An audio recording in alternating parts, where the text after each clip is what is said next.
Hello students, welcome to Prayagraj one day classes. I hope आप सभी बहुत अच्छे होंगे। इस वीडियो में जानेंगे यूपीएससी द्वारा जो प्रारंभिक परीक्षा आज कराई गई है उसमें पॉलिटी के जो क्वेश्चंस हैं उसका उत्तर जानने की कोशिश करेंगे। अगर आप प्रयागराज वनडे क्लासेस के यूट्यूब चैनल पर नए हैं तो चैनल को सब्सक्राइब करने के बाद बेल आइकन को प्रेस अवश्य करिए, क्योंकि यहाँ पर मिलती है विभिन्न भर्तियों से जुड़ी जानकारियाँ और विभिन्न जो प्रश्न आपके विभिन्न एग्जाम्स में पूछे जाते हैं, लगातार उनकी कट ऑफ और उनका एनालिसिस आपको इस चैनल पर देखने को मिलता है। तो चलिए इस वीडियो की शुरुआत करते हैं। जो पहला क्वेश्चन है, भारत के संदर्भ में नौकरशाही का निम्नलिखित में से कौन सा उपयुक्त चरित्र चित्रण है? ए ऑप्शन है आपका संसदीय लोकतंत्र की व्याप्ति को विस्तार देने वाला अभिकरण, संघीय ढांचे को सुदृढ़ करने का अभिकरण। सी ऑप्शन है आपका राजनीतिक स्थायित्व और आर्थिक वृद्धि को सुलभ बनाने वाला अभिकरण। और डी ऑप्शन है आपका लोक नीति को कार्यान्वित करने वाला अभिकरण। तो जो इसका राइट आंसर होगा कि नौकरशाही जो आपकी होती है वह लोक नीति को कार्यान्वित करने के लिए उसका जो प्रमुख कार्य होता है लोक नीति को कार्यान्वित करने वाला अभिकरण। ये डी ऑप्शन इसका सही होगा। जो नेक्स्ट क्वेश्चन है आपका, राज्यसभा की लोकसभा के समान शक्तियां किस क्षेत्र में हैं? लोकसभा की शक्तियां जो राज्यसभा के समान हैं वो किस क्षेत्र में हैं? ए ऑप्शन है आपका नई अखिल भारतीय सेवाएं गठित करने के विषय में। यह आपका राज्यसभा से संबंधित है, तो ये आपका आंसर गलत होगा, ये ऑप्शन नहीं होगा। संविधान में संशोधन करने के विषय में, सरकार को हटाने के लिए और कटौती प्रस्ताव के लिए। तो जो इसका जो राइट आंसर होगा वो होगा आपका संविधान में संशोधन करने के विषय में। ये लोकसभा के समान शक्तियां राज्यसभा को प्राप्त हैं। तो इसका जो आंसर होगा सही जो ऑप्शन होगा वो क्या है आपका? बी ऑप्शन है, संविधान में संशोधन करने के विषय में। और ए ऑप्शन है आपका अखिल भारतीय सेवाएं राज्यसभा गठित करती है। चलिए आगे बढ़ते हैं। आपके भारत में न्यायपालिका का कार्यपालिका से पृथक्करण किससे व्यादेशित है? तो यह आपका डीपीएसपी राज्य की नीति निर्देशक के तत्वों द्वारा यह पृथक्करण किया जाता है। तो इसका जो राइट आंसर होगा वो होगा आपका ऑप्शन बी, राज्य के नीति निर्देशक तत्व डीपीएसपी। नेक्स्ट क्वेश्चन है, निम्नलिखित मूल अधिकारों के किस संवर्ग में अस्पृश्यता के रूप में, अस्पृश्यता का अर्थ होता है छुआछूत भेदभाव के लिए विभेदन के रूप में विरुद्ध संरक्षण संविष्ट है? शोषण के विरुद्ध अधिकार, स्वतंत्रता का अधिकार, संवैधानिक उपचारों का अधिकार और समता का अधिकार। तो जो इसका राइट आंसर होगा वो होगा समता का अधिकार, ऑप्शन डी। और इसमें जो है आपका अनुच्छेद 17। अनुच्छेद 17। अगला प्रश्न है आपका, वित्त मंत्री संसद में बजट प्रस्तुत करते हुए उसके साथ अन्य प्रलेख भी प्रस्तुत करते हैं जिनमें बृहद आर्थिक रूपरेखा विवरण यानी the macro economic framework statement. Economic दो प्रकार की होती है, मैक्रो और माइक्रो। तो इसका जो राइट आंसर होगा वो कौन सा होगा? ये बहुत ही साधारण सा प्रश्न है। भारत के संविधान के अनुच्छेद 112 तथा अनुच्छेद 110(1) इसमें प्रावधान किया गया है। अगला प्रश्न है आपका, परिभाषा से संवैधानिक सरकार का अर्थ क्या है? विधानमंडल द्वारा सरकार, लोकप्रिय सरकार ऑप्शन गलत है आपका, बहुदलीय सरकार ये भी गलत है, सीमित सरकार ये भी गलत है। आपका ये जो राइट आंसर होगा वो होगा आपका विधानमंडल द्वारा सरकार।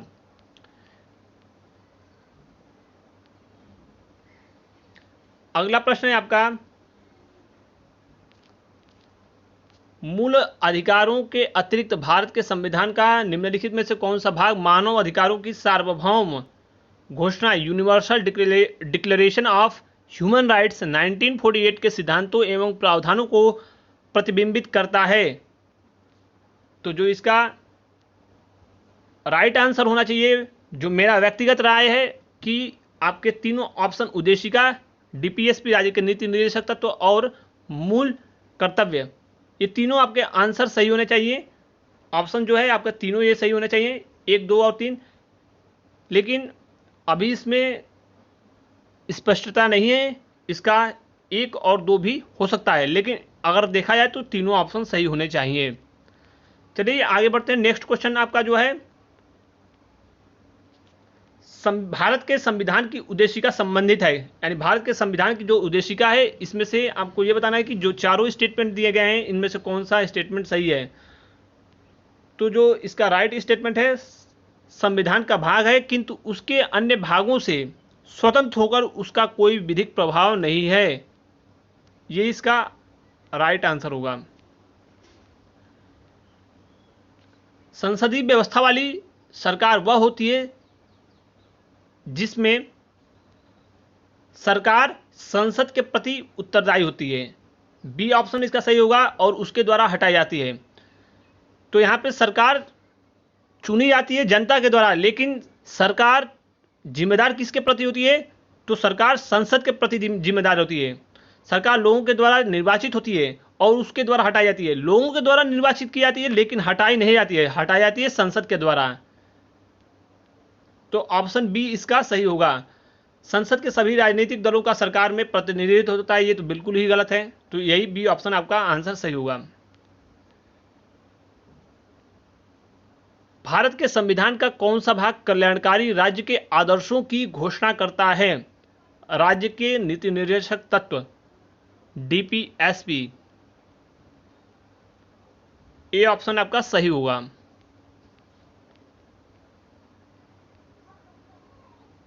निम्न कथनों पर विचार करिए। 2 का महत्वपूर्ण कथन दिए गए हैं, इनमें से आपको बताना है कि कौन से कथन आपके सही होंगे। भारत का राष्ट्रपति ऐसे स्थान पर जिसे वह ठीक समझे संसद का सत्र आहूत या आवाहन कर सकता है।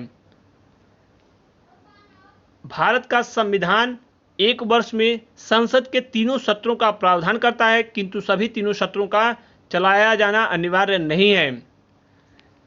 जो तीसरा स्टेटमेंट दिया गया है, 1 वर्ष में दिनों की न्यूनतम संख्या निर्धारित नहीं है जब संसद का चलना आवश्यक हो।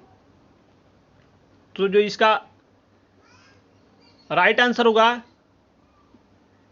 ए, और आपका जो थर्ड यानी फर्स्ट और थर्ड, ये दोनों ऑप्शन आपके सही होंगे।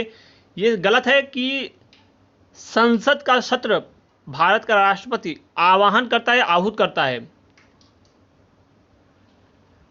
और 1 वर्ष में दिनों की संख्या निर्धारित की जाती है, सीमित होती है, लेकिन 3 सत्र होते हैं, ऐसा नहीं है। अगले प्रश्न की तरफ चलते हैं।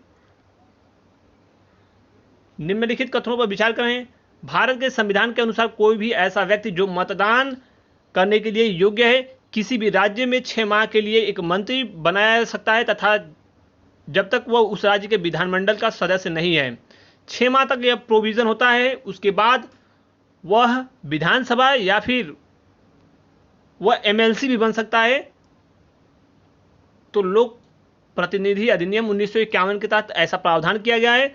5 वर्षों के लिए कारावास का दंड, ये जो प्रावधान है, यानी 5 वर्ष तक जो चुनाव लड़ने के बाद 5 वर्षों तक वो दंड पाएगा। उसके बाद जो है उसमें चुनाव लड़ने के लिए स्थायी तौर पर, फिर उसके बाद कारावास से जब मुक्त हो जाएगा, सजा काट लेगा, उसके बाद वह चुनाव लड़ सकता है। तो ये दोनों स्टेटमेंट आपके सही हैं, ए और बी।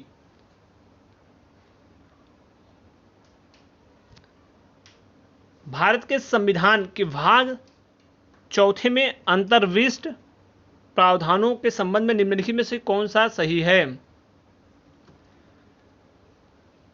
वे न्यायालयों द्वारा प्रवर्तनीय होंगे, ये गलत है।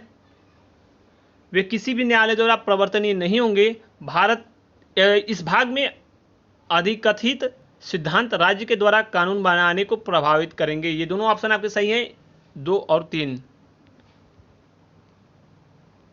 एक और महत्वपूर्ण स्टेटमेंट दिया गया है आपका, भारत का संविधान अपने मूल ढांचे को संघवाद, पंथ निरपेक्षता, मूल अधिकारों तथा लोकतंत्र के रूप में परिभाषित करता है। सेक्युलरिज्म, फंडामेंटल जो आपके राइट्स हैं डेमोक्रेसी के लिए। एक और महत्वपूर्ण जो सेकेंड स्टेटमेंट आपका दिया है, भारत का संविधान नागरिकों की स्वतंत्रता तथा उन आदर्शों जिन पर संविधान आधारित है। हमारा जो कॉन्स्टिट्यूशन पूरा जो डिपेंडेंट है, यानी जो आधारित है किस पे, भारत का संविधान, नागरिकों की स्वतंत्रता है, ये एक महत्वपूर्ण घटक है। जुडिशरी रिव्यू यानी न्यायिक पुनरावलोकन की शक्ति की व्यवस्था की गई है। सर्वोच्च न्यायालय, माननीय सर्वोच्च न्यायालय, न्यायिक पुनरावलोकन की शक्ति माननीय सर्वोच्च न्यायालय को प्राप्त है। तो ये दोनों कथन आपके सही हैं। इसका जो आंसर होगा, ये दोनों आपके सही आंसर हैं। तो ये महत्वपूर्ण पॉलिटी के क्वेश्चंस थे। आशा है कि आपको जो आंसर बताया गया है, बिल्कुल डिस्क्रिप्टिव तरीके से मैंने आंसर बताने का प्रयास किया है। जो फाइनल आंसर की आएगी आयोग के द्वारा, वही सर्वमान्य होगी। इसमें से एक दो प्रश्नों की त्रुटियां हो सकती हैं। एक क्वेश्चन आपका और आया था, उसके बारे में मुझे एग्जैक्ट आंसर उसका नहीं पता था और ना ही उसके बारे में कोई आइडिया था, तो इस वजह से उसको मैंने शामिल नहीं किया। फिलहाल ये रहा रिव्यू। कट ऑफ और अन्य जो महत्वपूर्ण सेक्शंस हैं आपके क्वेश्चंस के, उनको भी मैं पूर्णतः प्रयास करूंगा कि आपको अतिशीघ्र प्रोवाइड कराऊं। फिलहाल इस वीडियो में बस इतना ही। आपको वीडियो कैसा लगा, आप अपनी राय नीचे कमेंट बॉक्स में कमेंट करके दे सकते हैं। फिलहाल इस महत्वपूर्ण वीडियो में बस इतना ही। ऑल द बेस्ट है। जय हिंद।